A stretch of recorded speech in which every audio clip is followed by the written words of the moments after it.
The only time the pond is ever clean is right now. It's not finished filling up yet, but another hour or two it won't look like this.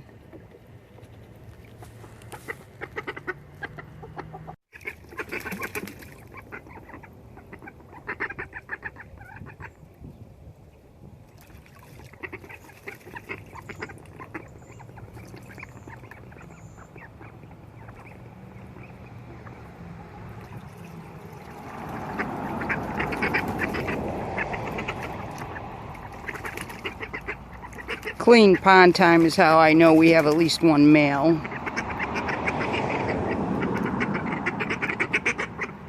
I'm not going to get that on film though. We'll stop at that point. They do some really cool diving. They dive and swim underwater. They've been doing that since I started them out in the bathtub. There he goes. See that? That's why I wanted a bigger pond. But after spending all summer cleaning that pond every day, it has to have a drain. It has to have a better way for cleaning it, or I can't do a bigger pond. I can't wait to drain this pond for the winter. But this is fun. This is cute, and I've never really gotten this part on film.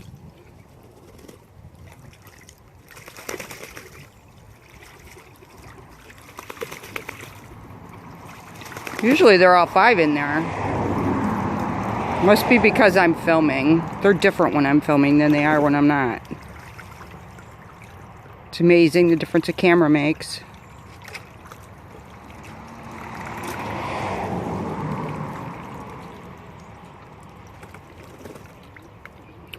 So our new shed comes today. The new shed is going over there. There is 9.5 feet between this tree and this fence. And the structure that we bought is a 10 by 10. We bought 2 of them, one for each side of this barnyard. And in order to do that, we have to bring the fence out. So the guys over time, they were not happy with the gates. They got wonky over time. So we're going to pull this fence out a little bit, add a couple of 10 by 10 structures on both sides. And then the only part that'll be open is this part here. The gate part. This part will be open in between the 2 structures. And behind the tree is going to be the only part, I don't know how many feet that is. It's not a huge area back there, but behind the tree that'll all still be open, and the gate area may be open for a while. We may tarp it. So for winter, Michigan winters aren't fun when you have to be outside. My daughter's business is in that shed. It's Collective Treasures. She's Collective Treasures Picking Adventures online. She has to walk from the house to the shed and from the house to the bus to gather things that sold. In the winter, it's not fun. We have the oddball days that are fun. Like the sun is shining and the wind is not blowing. And even though it's cold, it doesn't feel so cold when the wind's not blowing. But as far as the chickens go, hopefully there's enough light because the new structures don't have windows. Hopefully light will just pierce through enough for the winter, and we'll get used to it. Our first winter with the barnyard. And if it sounds like we don't know what we're doing sometimes, you'd be right. We don't. We're learning. Learning as we go.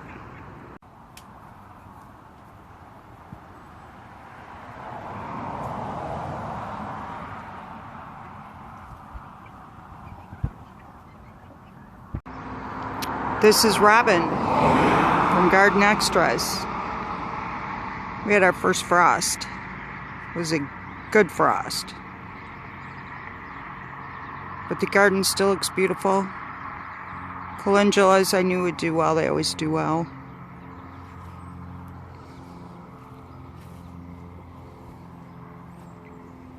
I love this view.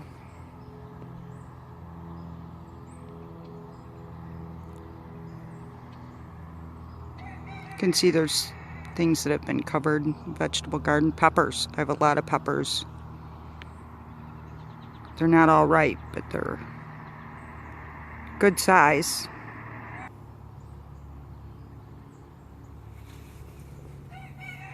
It's our bird feeder volunteers. I cut a bouquet yesterday when I finished up my work, but I forgot to cut those.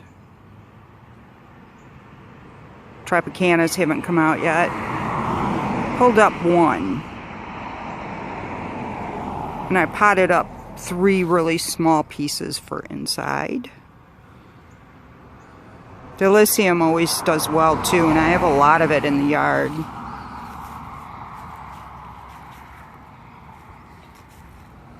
Looks great this time of year.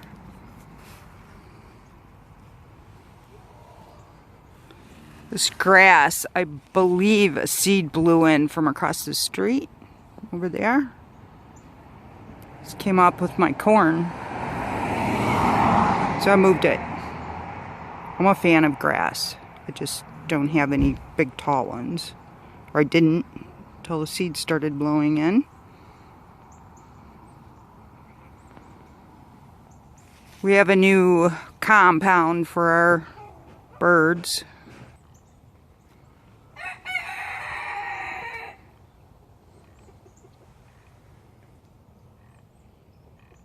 Sedum I think I should pull out and put in pots. I don't think it'll make it to the winter.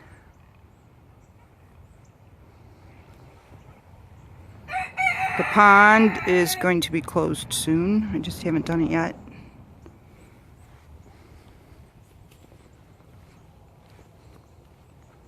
This is the new barnyard. Hi, barnyard friends. Say hello to YouTube. Oh, there's our little ducks. It's gonna rain starting later today and all day tomorrow. So the ducks don't have their pond, but they love the rain. The duck eggs were found in the loft of the chicken coop, along with the chicken eggs. So the chicken, the only chicken hen that we have roosting, is sharing a nest with one of our ducks, who is now finally laying eggs. Those are babies. Hi, babies. That's a rooster and a hen. Black one's a rooster. Gray one's a hen.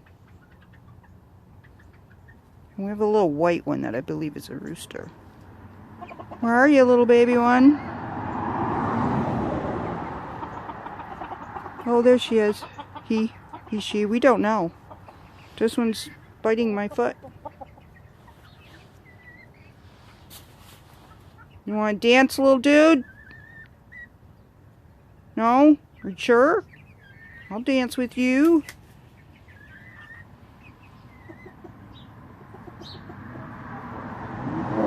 Yeah, I kind of wonky opened that this morning. It was cold and frosty, and I just needed to get in there. And there's no insulation, so I closed that door, but the chicken coop one I left open. We're not completely finished with it, but this was the general idea, is most of it's covered. We are undercover. We added some insulation because we're using this bottom part. The little chickens go into that cat carrier by themselves. I've been crating them separate at night from the big guys for a while. Temperature acclimating them. And now they just go in there. When I come out to let chickens out, they're in there.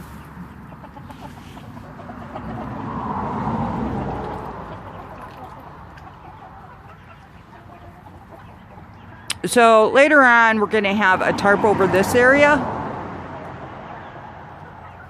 So this whole thing will be covered for the winter.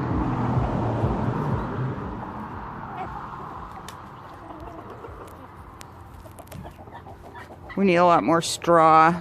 We're going to get the leftovers from the Halloween parties and do the ground. We'll do underneath in these little tent covers first, and then we'll do the middle after we get the middle covered. Try to keep it dry. This is my first winter with chickens, but I have friends who have chickens, and the coops get very disgusting in the wintertime. Very muddy, gross. The Ann Arbor dwellers with chickens have coops similar to this one, and they're not covered really, and the bottoms get all wet and muddy and disgusting, and they don't roam much. People in town who have chickens, they don't let them run around the yard much, or if ever. So they're always in that little coop, and in the winter it's wet and disgusting until they get around to getting straw. They always get straw eventually. It's just that minute. I hate that minute. So this part of the barnyard isn't being used right now. Then you got the pond in the back that I'm going to empty and probably close for the year. But they got a little bit of yard out here.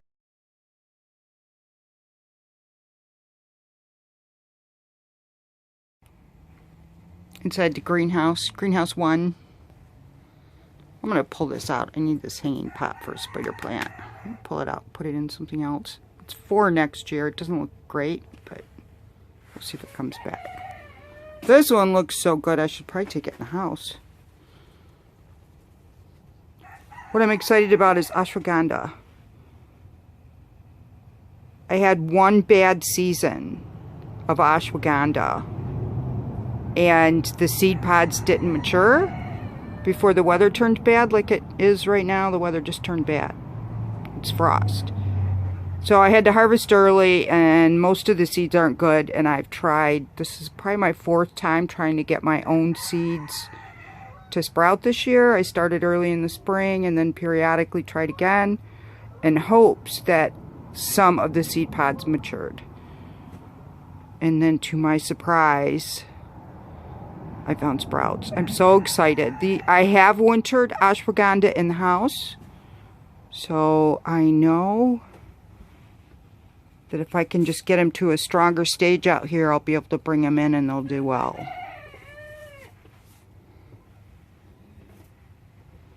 I have one passion flower vine that's mature in the house. It's not blooming. It's in the stairway, adapting to indoors, and then I'll bring it in the house. But this one's still blooming. Eventually this one will be in the stairway. Stairway's cooler, and it's been outside, so it's used to cooler nights. And then eventually I'll bring it in the house. I hear hubby. Oh, I brought this in because it frosted last night. I can take it out. Hey, hubby.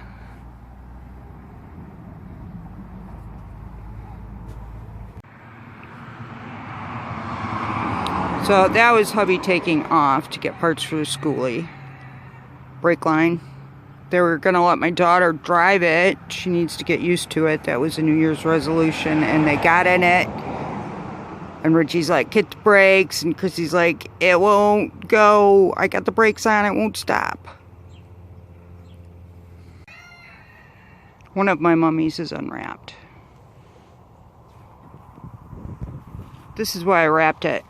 Look at this beautiful eucalyptus. Does not grow in Garden Zone 5, which we are now. We were 4B. We've moved up. So this won't winter outside. I have grown it in pots prior to this year, and they didn't take to the greenhouse. They didn't take to wintering inside my house. They just start declining immediately when I bring them in. All these really pretty new growths. This really beautiful new growth here, this starts to fade and dry up, and then it just moves down the plant, and the whole thing just dries out and looks horrible. So I have cut one branch off of this, and I put it in water in the house, and it looks fantastic.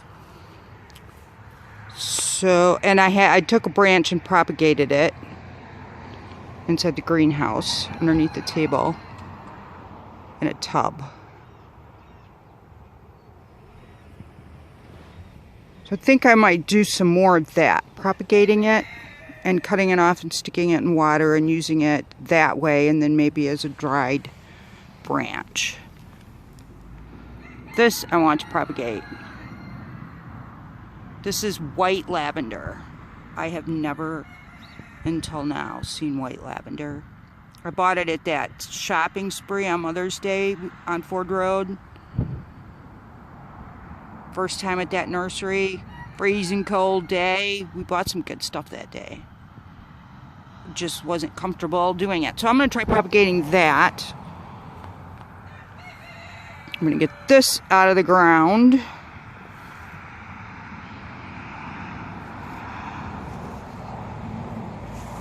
Cut this eucalyptus and take it in, because I'm going to lose it. There's just no ifs, ands, and buts about it. I'm going to leave the roots in the ground. I'll cut it at the bottom. I'll put mulch over the top. I'll put compost over the top of the roots. So that would be my only chances if some of the roots survive. And compost gives off heat. So yep, this is what I'm going to work on. So my eucalyptus came up because it was so close to the tropicanas that I couldn't get them out without this coming out. So I'm putting it in a pot. Lose it, take 3. Who knows? That's where I put the tropicana tops. Instead of in the compost pile, which is full.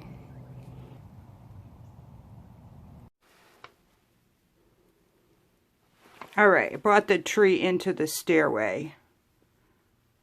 I'm using for transition, but I've noticed the stairway is very damp. And it has one heat register at the bottom of the stairs, and we're at the top. So it doesn't dry out in here.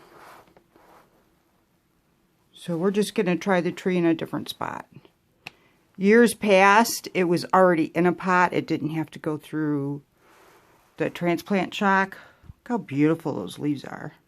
They're turning their fall colors. The new leaves. I love this. This is like my favorite plant. I forgot to show you the one inside. Hold on. Here we go. This is the one that I cut off and brought in earlier in the week. It is just in water, and it is staying very fresh, very nice. So I just have to keep the water fresh. It's a big branch. That's what I was going to do with the other one, but it came out of the ground, so. And this flower here, this sedum, has roots. So I'm thinking I'll probably take this out and stick it in a pot and root it up, or stick it outside. If it's got roots, it might as well continue living. Maybe this will grow roots. There's hope. We'll do a little of this and a little of that, and hope. We'll hold on to hope. I've decided to call this stairway a garage, because that's the way we use it. Not by choice. We don't have a garage. We could buy garages for the chickens, but we can't buy garages for us. Our priorities. Okay, so this is what I'm doing with the tropicanas. I'm putting them in a bag. So I grabbed a couple more bags. My king tut has made it into my living room. And it has more blooms coming out on it. This is my second attempt at wintering king tut. I didn't have it in a good spot last year, and it did not come back. So it's trying to bloom. It's not focusing well. There we go. Yeah, first time having the king tut bloom. Last year's king tut didn't bloom. But it's my second year. You know, you keep doing the same thing over and over, you're bound to get good at it. I'm loving it. When I was all finished with my work yesterday, I grabbed some flowers out of the garden, zinnias.